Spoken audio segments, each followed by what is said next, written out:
All right, now I know some people don't think that you're going to be using an icebreaker for damage, but for the purpose of this video and this clip for that matter, this is just raw icebreaker without the sort of help of any heavy weapons, any other special weapons, just icebreaker going to work. All 6 of us are using just a special weapon to damage the witness, and for just a special weapon, it performs pretty well. Now granted, this is from a challenge run, so that's why we're not using any heavy weapons whatsoever to help with the damage on the witness. We're only using icebreaker in this clip, but even like that, bro, you can still see that this thing can definitely have some potential. Now, part of this weapon's potential is the fact that its catalyst, coincidentally called icebreaker, will allow you to generate ammo when shooting a slowed or frozen enemy. I'm pretty sure it's a guaranteed chance, but it's just on a hidden cooldown, but it does allow for you to still get free ammo back to you during your damage phase, which is really nice when combining it in a rotation, especially if you're able to hit those crits for some really good damage. Right now, another good thing that you can go ahead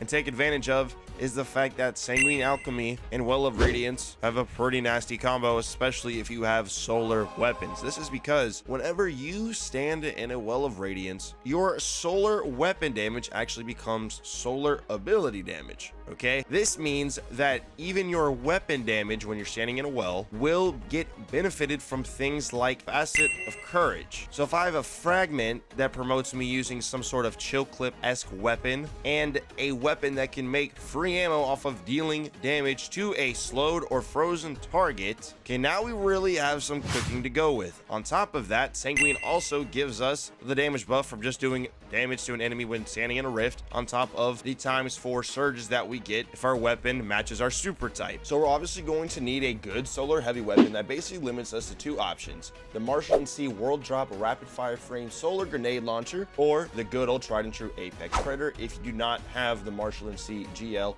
in your vault. You can focus it over at the gunsmith on the day that it's available. It just cycles throughout if you do have some gunsmith Ingrams. And no matter what heavy weapon you decide to roll with, your kinetic slot has got to be reserved for a stasis chill clip grenade launcher. This is very important. I recommend either the Lingering Dread from the Duality Dungeon or the new double fire frame from Onslaught, the Liturgy. Okay, either of those 2 will do.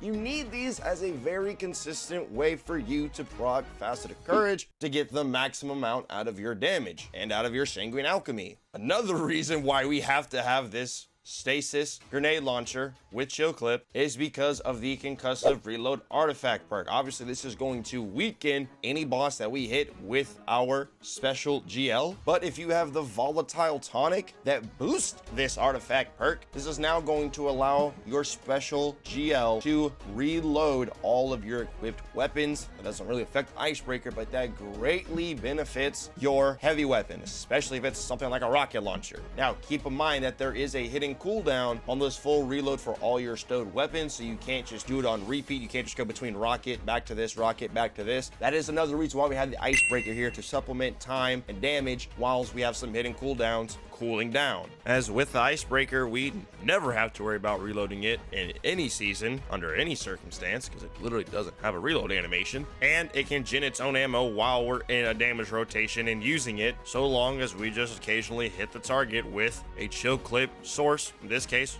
we're going to use a special GL to do that for us. Now, of course, we can also go the juice just a little bit further if you want to like preemptively use something like a Star Eater Nova Bomb and then swap over to your prismatic loadout that has your Song of Flame super once you are in a well, if you have that luxury, because this can definitely allow for some pretty intense juicing, just having that one-off super go out there and chunk the boss off rip. And it also gets buffed by Facet of Courage. And keep in mind, all of the clips that you are seeing, there's no tractor cannon. It's just me applying my 15% debuff from Concussive Reload. So imagine if there's a 30% debuff somewhere in the fire team while you're doing this, numbers are just going to be even higher. And now that we have the core of what is going on and you understand what we are using and why we are using it, I will now go over some of the actual armor mods, fragments, and aspects on the build if you want to copy it exactly how I was running it in the clips. Alright, so this breakdown is going to be a little bit different because we already went over like what we're really needing here. As you can see, we already went over the weapons. You guys already know that we have Facet of Courage on here. This is the most important fragment that you can use on your subclass. I'm serious.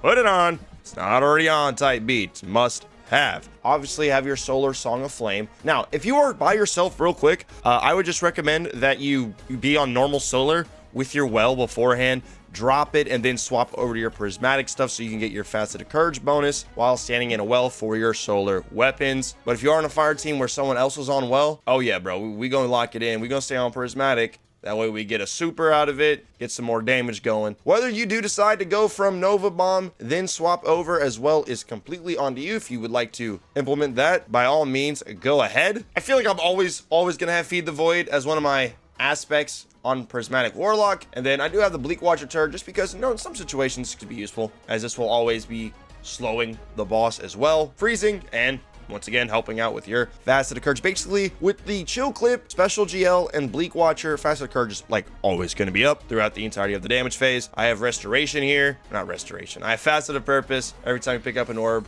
we'll get either Void Orb Shield if we have a Nova Bomb or Restoration. This is more so just something in between damage phases, actually. It's just such a good fragment. Facet of Command. Honestly, put this on if you do not have the tonic to boost Concussive Reload, as this will help you skip reloads for your heavy GL, which is what we really are striving for with this setup, as these volatile tonics have some really good power to add to your build. But if you don't have them, run Facet of Command. Facet of Protection is a staple on any prismatic build. And then honestly, bro, you could probably change Facet of Ruin maybe to Facet of Dawn per se, but even if like in between damage phases, you're still running the Icebreaker, because you can clear ads with Icebreaker because you can just make ammo for it like it's nobody's business. This will help with the ignitions that the Icebreaker causes, making them have a stronger AoE. Not too bad. Honestly, you really just need Faceted Courage. Everything else can be up to your liking. Now, I will say Kinetic Impacts is really underwhelming for what it is. It's a tier 5 artifact mod, and it really isn't all that. But if you are using a heavy GL, you might as well just put it on anyways, dude. What are you going to lose? For my homies that are going to be rocking the Nova Bomb, put on Conductive Cosmic Crystal. This will make your Nova Bomb hit even stronger whenever the boss is slowed or frozen. Do you see why the Chill Clip Special GL is just so absolute goated for this setup? It is so insane how good it is, bro. Like, it makes everything work. That's why I was harping on it so much. Okay, so the armor mods, look, dude. Damn, bro, I just realized I was wasting some good, some resilience points there. All right, we fixed that. We up here, we chilling. But the solar weapon surges that I have on my boots, I've heard from someone that surges stack with the Sanguine. And then if they don't, look, boom, the fix is no easier than that. Boom, just one swap to the boots. TLDR, I wouldn't stress your boot mods that much. Obviously, you want to have these on in between damage. We love scav mods. We love recoup. In between damage, help you keep ammo up check, moving and shaking. That's what we do. The reason why I have the Strand Scavenger on these boots is because in between, damage phases,